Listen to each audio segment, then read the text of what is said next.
ከአስመራ ፍርሃት የወለዳቸው መግለጫዎች መውጣት ከጀመሩ ሰንበትበት ብሏል።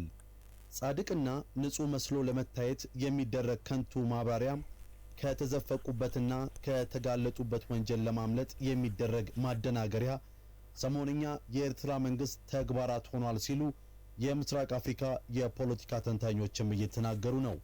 ሻዕቢያ መራሹ የኤርትራ መንግስት ዓለም አቀፍ ማህበረሰብ ይወቅልኝ በሚል ማደናገሪያና በይምስለኛ የተሞላ መግለጫዎችን እያወጣ ነው።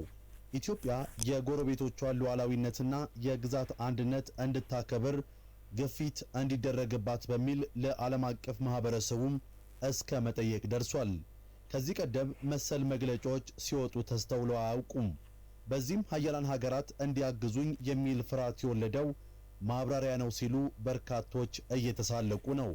አስገራሚው ነገር ደግሞ ወዲያው መለስ አድርጎ ሀያላን ሀገራት ዓለም አቀፍ ሕጎችና ፍትህን ከማስፈን ይልቅ የኤርትራ ሉዓላዊነት በማዳከምና በቀጠናው ወረራን በማበረታታት ላይ ያተኩራሉ በማለት እነሱንም መውቀሱን ይቀጥላል። በቀጠናው በአሁኑ ወቅት ውጥረት ማገርሸቱን የጠቀሰው የኤርትራ መንግስት መግለጫ ዓለም አቀፉ ህብረተሰብ የዓለም አቀፍ ሕግ ጥሰትን ማውገዝና በወረራ ላይ መርህ ላይ የተመሰረተ አቋም መያዝ እንዳለበትም ያስረዳል።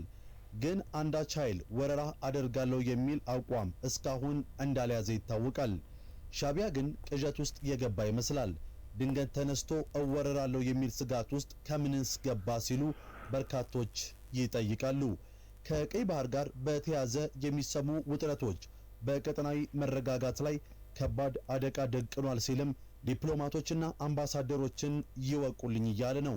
ዓለም አቀፍ ተቋማትን በመዝለፍና ከሀገሪቱ በማባረር ዓለም አቀፍ ሴራዎች እየተካሄዱብኝ ነው በማለት በመግለጽ እንዲሁም ለዓለም አቀፍ ህግጋትና መሮች ደንታ እንደሌለው ለበርካታ ዓመታት ሲገልጽ የነበረው የኤርትራ መንግስት አሁን ላይ ዓለም አቀፍ ተቋማትን ድረሱልኝ ማለትን ከየት አመጣው?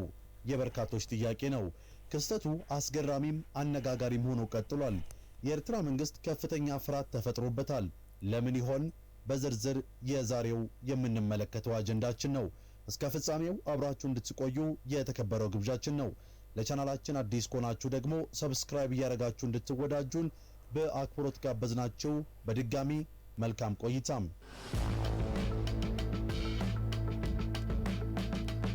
የኤርትራ የውጭ ጉዳይ ሚኒስትር ኦስማን ሳላ አስመራ በህወሓትና በትግራይ ክልል ጊዜያዊ አስተዳደር እየተካሄደ ባለው ግጭት ውስጥ ምንም አይነት ሚና እንደሌላት በማስመሰል ዓለም አቀፍ ማህበረሰቡን ለማሳሳት የሄዱበት ርቀት የበርካቶች መነጋገሪያ ሆኗል። ዛሬም ድረስ የውጭ ጉዳይ ሚኒስትር ጭራሽ ኢትዮጵያ የጎረቤቶቿን ሉዓላዊነትና የግዛት አንድነት እንድታከብር ግፊት እንዲደረግባት ለዓለም አቀፍ ማህበረሰቡ ጥያቄ አቅርቧል። ይህ ፍርሃት የወለደው ንግግር ካልሆነ በስተቀር ጠቅላይ ሚኒስትር አብይ አህመድ በፓርላማ ንግግራቸው ኤርትራን የመውረር ፍጹም ፍላጎት የለንም ማለታቸው የቅርብ ትውስታችን ነው።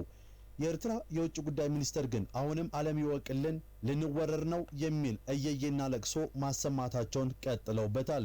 ይህንን ለቅሶ ካስቀጠሉ በኋላ ደግሞ ምናልባትም ወደ ግብጽ ካልሆነም ወደ ሌላ አካባቢ ሮጠው ይሄዳሉ። ስለ ወረራ ሳይወራ ልወረር ነው ማለት ከከፍተኛ ስጋት የሚመነጭና ሌሎችንም እንደ ራስ አድርጎ ከማሰብ የሚፈጠር መሆኑን የፖለቲካ አዋቂዎች ይናገራሉ። የኤርትራ መንግስት እያደረገ የሚገኘውም ይህንኑ ተግባር ነው። በኤርትራ የውጭ ጉዳይ ሚኒስቴር መስሪያ ቤት ማብራሪያ ለመስጠት የዲፕሎማቲክ ማህበረሰብ አባላት፣ አምባሳደሮችና የዲፕሎማቲክ ኮር አባላት እንዲሁም በሀገሪቱ እውቅና የተሰጣቸው የተባበሩት መንግስታት ድርጅት ተቋማት አመራሮች እንዲገኙ ተደርገው እንደነበረ እናስታውሳለን። በትግራይ ክልል ጊዜያዊ አስተዳደር ፕሬዝዳንት ጌታቸው ረዳና በህወሓት ሊቀመንበር ደብረጽዮን ገብረ ሚካኤል የከረረ ውጥረት እንደተፈጠረ አንጃው የህወሓት ቡድን ከአስመራ ተልዕኮ ተቀብሎ መንቀሳቀስ እንደጀመረ ወዲያውኑ በኢትዮጵያ ጦር በኩል መደረግ የተጀመረው ዝግጅት የኢሳያስ አፈወርቂን አገዛዝ ክፉኛ ያራደው ይመስላል። በአስመራ ቤተ መንግስት ፍርሃትን ያጫረውም ይህ ጉዳይ ነው። የኢትዮጵያ መንግስት ባለፈው ሳምንት አንደኛው የህወሓት አንጃ ክንፍ የሀገሪቱ ተቀናቃኝ ከሆኑ የውጭ ኃይሎች ጋር ግንኙነትና ትብብር አለው በማለት ሲያሳውቅ ሻዕቢያ መራሹ የኤርትራ መንግስት ሁሉም እቅዱ ገደል እንደገባ ሴራውና እኩይ ዓላማውም እንደታወቀበት የተረዳ ይመስላል። ከዚያም ዓለም አቀፍ ማህበረሰብን በማወናበድ በዚህ ከአንዲት ሀገር መንግስት በማይጠበቅ ተግባር ውስጥ ተዘፍቆ መገኘቱን ለማስተባበል እየተጋጋጠ ይገኛል። የኤርትራው የውጭ ጉዳይ ሚኒስትር ለዲፕሎማቶች በሰጡት የማወናበጃ ማብራሪያ 3 ጉዳዮችን በዋናነት ማንሳታቸውን ታውቋል። የመጀመሪያዎቹ 2 ጉዳዮች በኤርትራ ላይ ቀርበውብኛል የሚል ሐሰተኛ ክሶችን የሚመለከቱ እንደሆኑ ተገልጿል።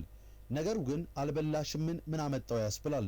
የኢትዮጵያ መንግስት የህወሓት አንጃና ተላላኪ ቡድን ከውጭ ሀገራት ጠላቶች ጋር ይሰራል የሚል እንጂ ህወሓትና ኤርትራ ተጣምሯል የሚል መግለጫ አልሰጠም ነበረም። የኤርትራ መንግስት ግን ጉዳዩ እኔ ነኝ እያለ መሆኑ ነው። በዲፕሎማሲው ዓለም በጥንካሬና እኔ እሆናለሁ በሚል ስሜት ፖለቲካ መስራት የአላዋቂነት ምልክት ነው። የሽማግሌው የኢሳያስ አፈወርቂ ባለስልጣናትም ይህንን አላዋቂነትና ከዲፕሎማሲው እጅግ የተነጠሉ መሆናቸውን እያረጋገጡ ነው።